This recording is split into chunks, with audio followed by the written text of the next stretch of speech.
Por lo tanto, hermanos, la palabra nos revela, y quiero que abran la escritura, mis hermanos, en el capítulo 12 de la carta a los romanos. Capítulo 12 de la carta a los romanos. Versículo 1 en adelante. Perdón, hermanos. Versículo 1 en adelante. Yo estoy contento, hermanos, gozoso por estar en medio de la casa de Dios. ¿Tienes este mismo sentimiento? ¿Te alegra venir a la casa de Dios? ¿Te alegra estar con el pueblo de Dios? Hermanos, el pueblo de Dios junto, el Espíritu hace maravilla entre nosotros.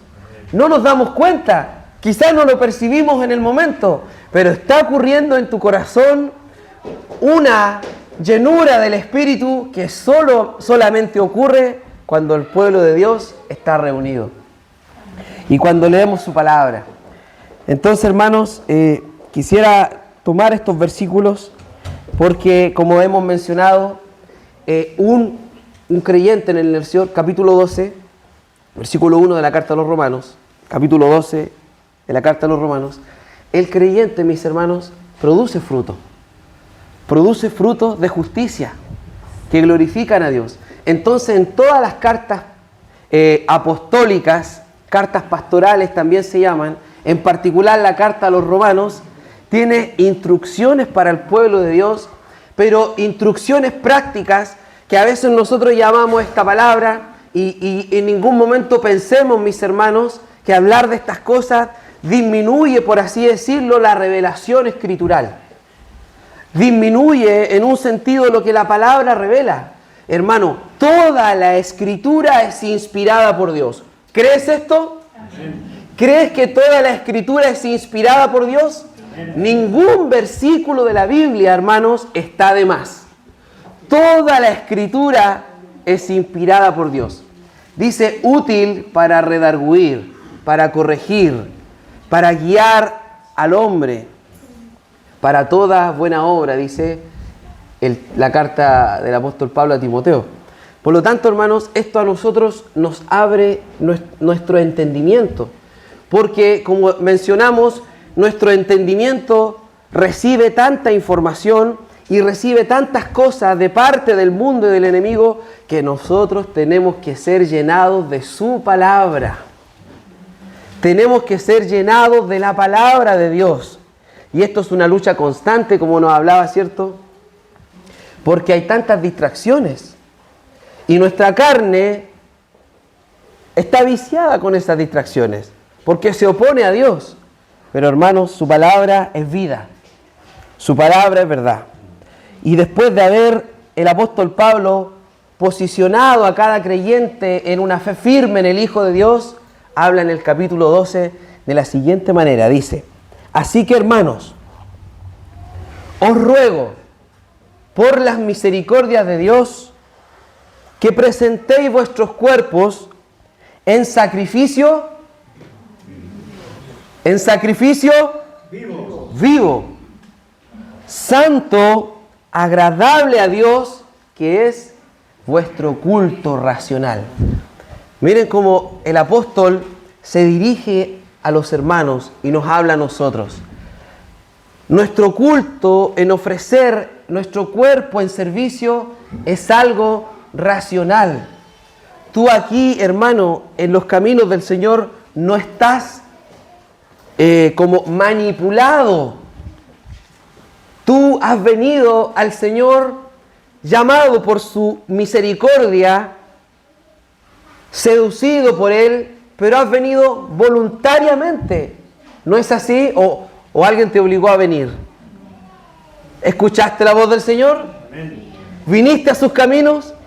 Es por eso que hay un ruego por las misericordias de Dios, que el tiempo que permanezcamos y que estemos en este cuerpo, nuestra mente, lo presentemos delante del Señor. Dice, os ruego por las misericordias de Dios que presentéis vuestros cuerpos en sacrificio vivo, santo, agradable a Dios, que es vuestro culto racional. Miren el versículo 2. Dice, no os conforméis a este siglo. No os conforméis a este siglo. En otras palabras, no dejen que el mundo y este siglo amolden tu vida. No te dejes amoldar por las cosas de este mundo. El mundo y sus corrientes tiene formas estratégicas y Satanás para que nosotros nos conformemos y hagamos lo que el mundo quiere. Pero ¿cuál es la instrucción? No os conforméis a este siglo. Y esto es una orden, es un mandamiento de parte del Señor. Que nosotros no nos conformemos a este siglo, sino, dice, transformaos. Transformaos por medio de la renovación de vuestro entendimiento. Y aquí, hermanos, es donde entra nuestra mente. Si hay un lugar donde Satanás ataca, donde Satanás quiere hacer su, por así decirlo, maquinar, es en tu mente. Tu mente es la que absorbe cosas. Tu mente es la que percibe cosas. Renovados por medio, dice, transformados, por medio de la renovación de vuestro entendimiento, para que comprobéis cuál sea la buena voluntad de Dios, que también es agradable y perfecta. Si alguna vez te preguntan cómo es la voluntad de Dios, nosotros, a pesar de que no entendamos las cosas que muchas veces nos suceden, ¿qué decimos los creyentes? Que la voluntad de Dios es agradable y perfecta. No entendemos nosotros muchas veces lo que nos ocurre, ¿cierto? Pero mientras nosotros seamos edificados en su palabra y queramos seguir en sus caminos, nosotros decimos que la voluntad de Dios es agradable y perfecta. Señor, no lo entiendo todo. No entiendo por qué me pasó esto, no entiendo por qué sucedió esto otro. Pero yo digo, y la iglesia de Dios dice, que la voluntad de Dios es agradable y es perfecta. Hermano, dice el versículo 3. Digo pues, dice, por la gracia que me es dada, a cada cual que está entre vosotros. Y acá, mucha atención, hermanos. El otro día terminaba de decir que muchas veces pensamos en lo que tenemos que hacer en la casa después de esta reunión. Queremos estar con nuestra familia, queremos jugar con nuestros hijos, queremos almorzar juntos, descansar. Pero ahora concentremos este mismo entendimiento, el cual tiene que ser renovado en esta palabra, hermanos. Dice, digo pues por la gracia que me es dada a cada cual que está entre vosotros, que no tenga más alto concepto de sí mismo que el que debe tener. Concepto de sí que el que debe tener, sino que piense de sí con cordura, conforme a la medida de la fe que Dios repartió a cada uno. Vamos a decirlo en palabras bien chilenas, que nadie en la iglesia se crea el cuento, ¿cierto? Que no piense que por las diferentes capacidades que tiene, que es mayor uno o superior en la casa de Dios. Aquí no hay superiores que pisoteen al resto. En la casa de Dios somos todos uno en Él. Y somos amados de la misma manera que Él. Por eso que nadie tenga un concepto de sí mayor que el que debe tener. Esto pasa mucho en el mundo, hermanos. Y yo sé que ustedes lo ven. En el mundo, ¿qué es lo que pasa? El que tiene un mayor ingreso económico, ahí está el que tiene mayor capacidad. En la empresa uno también lo ve, el que tiene un cargo superior, inevitablemente por la carnalidad de esta naturaleza, se creen superiores, ¿cierto? Tienen conceptos altos de sí mismos. Y eso uno lo puede percibir. En la casa de Dios se nos dice que nadie, dice, que no tenga que no tenga más alto concepto de sí mismo que el que debe tener, sino que piense de sí con cordura, que piense de sí razonando las cosas, cuerdamente, justamente, conforme a la medida de la fe que Dios repartió a cada uno. Y aquí, hermanos, ninguno de nosotros queda excluido de la gracia de Dios o del don o el servicio que Dios nos dio a cada uno. A todos repartió. No repartió solo a los que hablan o a los que predican o a los que tienen mayor participación en la congregación. No te puedes sentir ajeno a esta gracia. Sobre tu vida, Dios también repartió un don, hermanos. Y miren lo que dice. A todos repartió Dios esta gracia, dice. Porque de la manera que en un cuerpo tenemos, ¿cuánto dice? Muchos miembros, pero no todos los miembros tienen la misma función. Pero no todos los miembros tienen la misma función. Así nosotros, siendo muchos, somos un cuerpo en Cristo. Y todos miembros los unos de los otros. ¿Se acuerdan de la oración del Señor Jesús? Que Él clamaba al Padre, lloraba y rogaba para que seamos uno. Hermanos, todos somos miembros los unos a los otros. El hermano que está a tu lado es parte tuya, hermano. Tu hermano que viene aquí cada domingo es parte de ti. Somos la familia de Dios y somos un cuerpo en el Señor. Hermanos, somos llamados a amarnos en ese sentido, porque así como el cuerpo tiene muchos miembros, pero no todos los miembros tienen la misma función, así nosotros, siendo muchos, somos un cuerpo en Cristo y todos miembros los unos de los otros.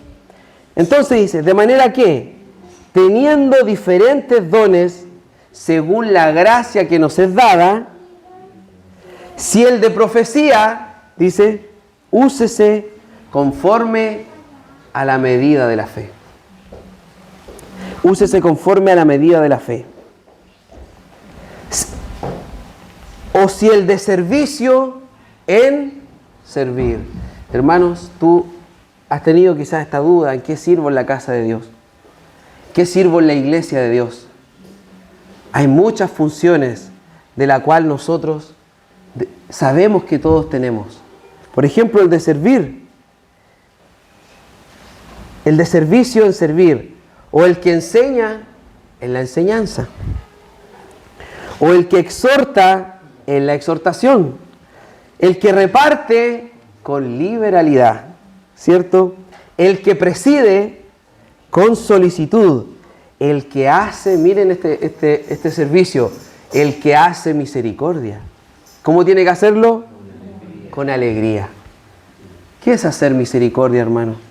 Sino compadecerse de aquellos que vienen a la casa de Dios y que nosotros vemos al lado nuestro y podemos tener dos actitudes, o ignorarlo, o no recibirlo, o juzgar la manera en la que Él viene.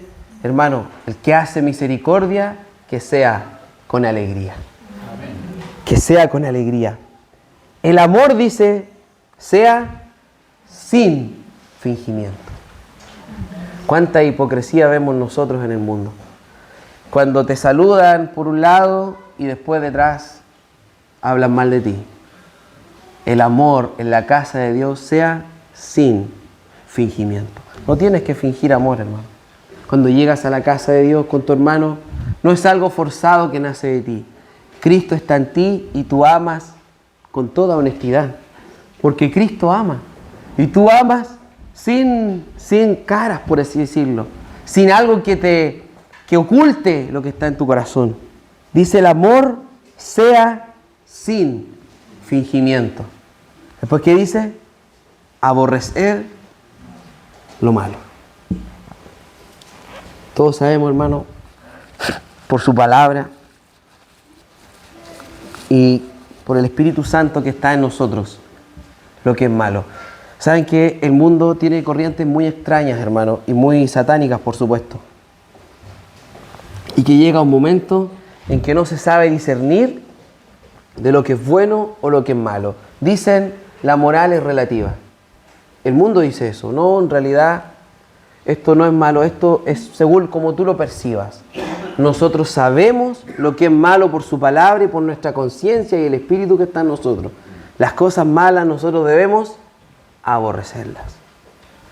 Aborrecer lo malo y seguir lo bueno. Se dan cuenta que son cosas una seguidilla de indicaciones que son tan necesarias para nosotros. Nosotros que somos padres, por ejemplo, los que vemos a nuestros hijos crecer, ¿cómo tenemos que ser con ellos? Cuando sabemos que ellos están influenciados también por el mundo, debemos predicarle la palabra, debemos enseñarle la palabra y que ellos empiecen a amar y aprender a amar lo que es bueno y aborrecer lo que es malo. Y su palabra nos revela lo que es bueno, hermanos. Su palabra nos revela lo que es bueno. Por ejemplo, anoche, y doy gracias al Señor en esta hora por ver acá a nuestro hermano Nano con su esposa Fabiola y su hija. Anoche estuvimos en su casa y la palabra nos decía, miren lo que decía, y es tremendo, y es súper, dice en Jeremías, maldito el hombre que confía en el hombre. Eso es malo, hermano. Maldito el varón, siendo más específico. Maldito el varón que confía en el hombre. Miren qué tremendo, hermano. Si tú confías en ti mismo, si confías en tus capacidades o confías en las personas que te puedan rodear, qué sé yo, maldito el hombre que confía en el hombre. Y después decía lo contrario, más bendito el varón, el hombre que confía en Jehová. Eso es lo bueno. ¿Qué tenemos que enseñarle a nuestros hijos? No confíes en los hombres, confía en Jehová. Confía en el Señor. Eso es bueno, hermanos, y agradable delante de Dios. Versículo 10, hermanos. Dice, amaos los unos a los otros con amor fraternal. Amaos los unos a los otros con amor fraternal. En cuanto a honra, dice, prefiriéndoos los unos a los otros. ¿A quién tienes que preferir tú cuando tienes que tomar una decisión? ¿A tu amigo de la escuela o de la infancia o a tu hermano de la iglesia? Hermanos, prefirámonos nosotros, ¿no? De verdad, prefirámonos nosotros, no. Sí, aquí es muy sencillo esto. Nosotros estamos rodeados de decisiones, pero cuando la iglesia se junta o sabemos que vamos a estar en comunión o sabes que tienes que socorrer a un hermano, prefiere a tu hermano. Prefiriéndonos unos a otros, los unos a los otros. En lo que requiere diligencia, miren lo que dice, en lo que requiere diligencia, no, más fuerte, ¿qué dice? No perezosos. ¿Habrá algún perezoso acá? ¿Quién quiere levantar la mano? Sí, no, hermano, yo este texto no quería leerlo, pero hay que leerlo igual. En lo que requiere diligencia, no perezoso. Hermano, si nos cuesta salir de la casa, ¿cierto? De repente te llama un hermano, acompáñame a un lugar, acompáñame a orar por un hermano, y estás viendo el último capítulo final de tu serie preferida. ¿Qué tienes que hacer? Ir con tu hermano, ¿cierto? Claro, apagar la tele, como decía nuestro hermano, apagar los programas y decir, voy a orar por mi hermano. No, claro, las finales de la Champions, todas estas cosas, hermano. Aquí podríamos hablar de todo lo que nos distrae, pero dice, no perezosos. ¿Cuánto nos cuesta leer la Escritura, hermano? Esto es para mí mismo. ¿Cuánto nos cuesta orar? ¿Cuánto nos cuesta visitar a los hermanos? No quiero ser, aquí uno no se pone en un pedestal en ningún sentido, pero ¿a cuántos hermanos visitaste esta semana? ¿A cuántos visitaste? ¿A cuántos llamaste por teléfono? ¿Llamaste a algún hermano? No me respondan. Le hiciste una llamada, ahora hay internet, le mandaste un WhatsApp alentándolo. Son cosas tan prácticas, pero que son tan necesarias, hermano. Mira, si tú no llamaste a ese hermano, hay otro que lo está influenciando del mundo para invitarlo a alguna fiesta, algún carrete, como se dice. Pero quizás en ese momento el Señor te inquietó tu corazón y no lo hiciste. Y quizás tu exhortación o tu palabra lo iba a sacar de las garras del enemigo, hermanos. Muchas veces no nos damos cuenta de eso, pero es súper serio aquello. Llama a tu hermano, visítalo si es necesario, o es que quizás, ¿cuántos vehículos hay afuera? Yo si los pongo a contar acá, varios vehículos. Antes, hermano, no existía toda la facilidad que tenemos. No había sencillamente. ¿Cuántos días caminaban nuestros hermanos aquí presentes mayores para llegar a la congregación? O para llegar a visitar a algún hermano. ¿Tenemos excusas? ¿Tenemos excusas? No hay excusas muchas veces. Yo sé que a veces sí tenemos cosas que nos van a dejar y nos van a imposibilitar. Pero dice, en lo que requiere diligencia, no perezosos. Fervientes en espíritu. Fervientes en espíritu. ¿Y cómo se produce este deseo de estar, hermanos, si no es en comunión con aquel que te llamó de las tinieblas a su luz admirable? No hay otra manera de amar al Señor sino conociéndolo por su palabra y tener comunión con Él. Este fervor, este anhelo de estar no se va a producir por arte de magia. Nosotros tenemos que buscar este fervor. Como el apóstol Pablo le decía a Timoteo, aviva el fuego que hay en ti. En otro texto dice, no apaguéis el espíritu. Bueno, lo que hemos conversado, también lo que nos afecta y lo que es del mundo y le hacemos caso, eso apaga el espíritu. Dice, fervientes en espíritu, ¿sirviendo a quién? Señor. Tú no sirves, en un sentido, principalmente a tu hermano.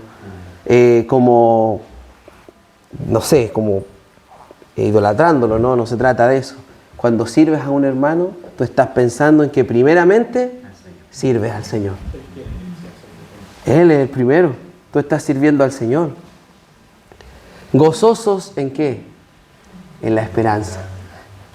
Gozosos en la esperanza, hermanos. Esta esperanza, dice un texto también en Timoteo, esperando la esperanza bienaventurada, la manifestación de nuestro Señor Jesucristo. Gozosos en la esperanza, hermano. Tiene que producirte un gozo, no fingido, por supuesto, pero saber que hay esperanza, por ejemplo, esperanza de resurrección. Esperanza de que después de esta vida hay una vida eterna junto con todos nosotros y el Señor Jesucristo. Gozosos en la esperanza, sufridos en la tribulación. Sufridos en la tribulación. ¿Has pasado pruebas? ¿Has pasado dificultades? ¿Has sentido que tú dices a veces, Señor, ¿por qué me ocurre esto a mí? Decía un hermano que conocí yo tiempo atrás, en tono así como de gracia, como para reírnos, decía un poco, yo creo que el Señor se pasó conmigo en la balanza, en cuanto a las pruebas, decía él. No, el Señor se pasó conmigo, decía.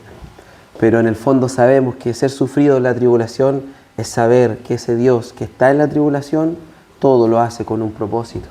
No estás solo cuando te ocurren cosas, hermano. No piensen nunca eso.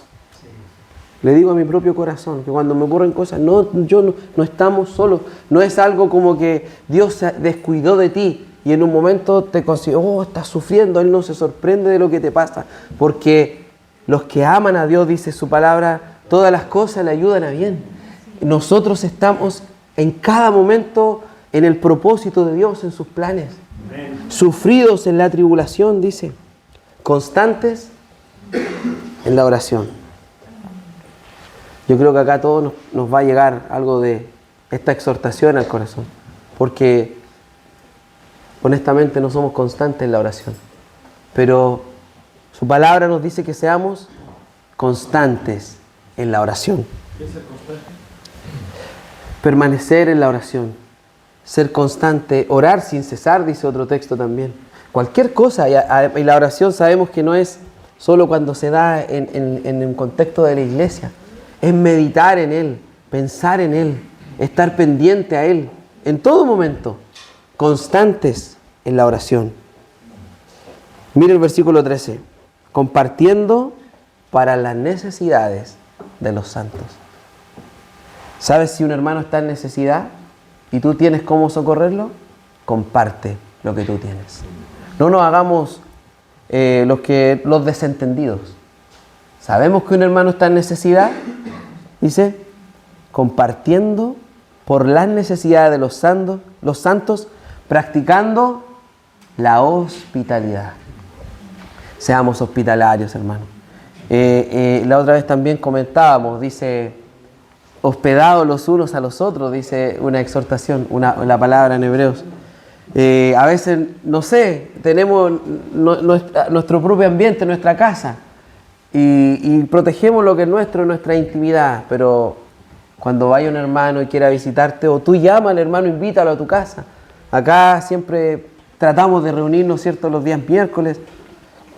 Ya, dile a los hermanos, vengan a visitarme. Dice, practicando la hospitalidad. Recibe a tu hermano.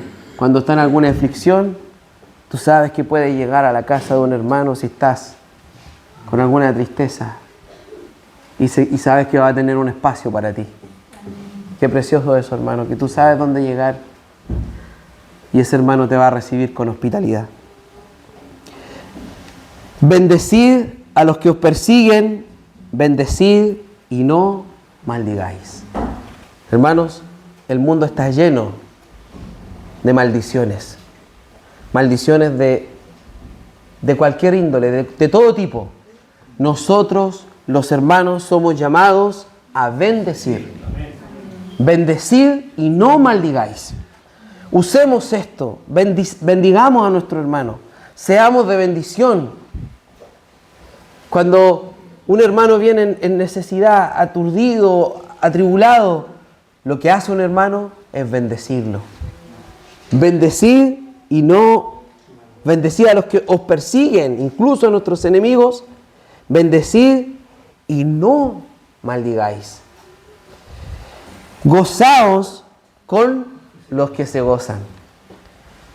Nos alegramos por nuestro hermano, como lo había mencionado, por su hijita que nació bien. ¿Nos alegramos con él? Amén. Gozaos con los que se gozan. Amén. Es una alegría, una nueva vida a la familia. Amén.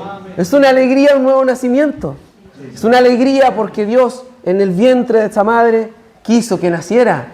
Nos gozamos con los que se gozan. Y bendecimos todos los que quieren llegar a la casa de Dios. Gozaos con los que se gozan. Pero también llorad con los que lloran. Llorad con los que lloran. Eso es amor fraternal. Eso es iglesia, hermanos. Llorad con los que lloran. Gozaos con los que se gozan. Unánimes entre vosotros, no altivos. No seamos altivos, hermanos. No altivos, sino asociándonos con los humildes. Asociándonos con los humildes. No seáis sabios en vuestra propia opinión. No, yo tengo la razón en todo. No, mi argumento es mejor que el tuyo. No, lo que yo te dije, la verdad es que es mejor. Dice, no seamos sabios en vuestra propia opinión. Seamos humildes, aprendamos a escuchar, hermano. Aprendamos a escucharnos a nosotros. Cuando alguien te quiere contar un problema, no hables del tuyo inmediatamente. No, yo también viví esto. Aprendamos a escucharnos. No seamos sabios en nuestra propia opinión. Yo sé que uno quiere desahogarse también, pero aprendamos a escucharnos entre hermanos. Y así, por supuesto que va a dar gusto juntarse con ese hermano que te escucha. No el que siempre te quiere contar todo. No el que siempre quiere, claro, y no el que siempre quiere ganar. No seamos altivos y no seamos sabios en nuestra propia opinión. No paguéis a nadie mal por mal. Y aquí estamos terminando ya, hermanos. No paguéis a nadie mal por mal. Procurad lo bueno delante de todos los hombres. Si es posible, miren, si es posible, en cuanto dependa de vosotros, estad en paz con todos los hombres. Si es posible, en cuanto dependa de vosotros, estad en paz con todos los hombres. Busca siempre la reconciliación. No os venguéis vosotros mismos. Qué precioso esto, hermanos. Hermanos, no se venguen ustedes mismos. No hagan justicia por sus propias manos. Amados míos, si no dejad lugar, miren, a la ira de Dios. Dejad lugar a la ira de Dios. Porque escrito está, mía es la venganza, yo pagaré, dice el Señor. ¿Hay mayor descanso que esto?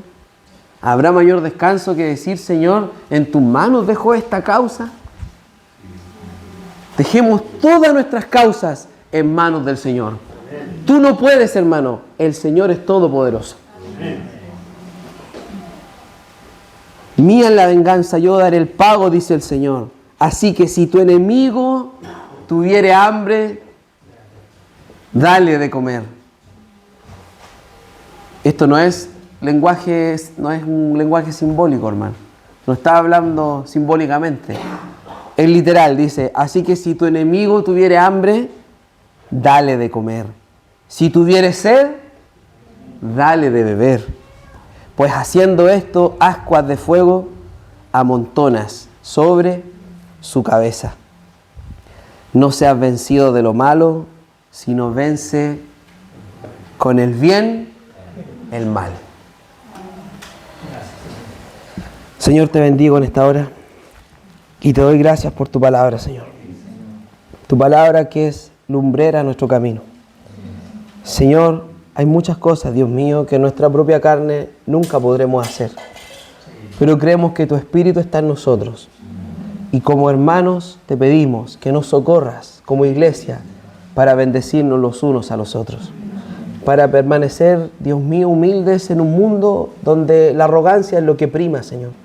Donde la arrogancia y la altivez es lo que está por todos lados. Que tu Espíritu se manifieste en nosotros para que tu vida, Dios mío, sea solo nuestro alimento. Gracias por mis hermanos, gracias por esta comunión, gracias por tu palabra que es alimento a nuestro espíritu. Sea ella siempre dando fruto para vida en cada uno de nosotros. Gracias, Padre, por todo esto, en el nombre de Jesús. Amén.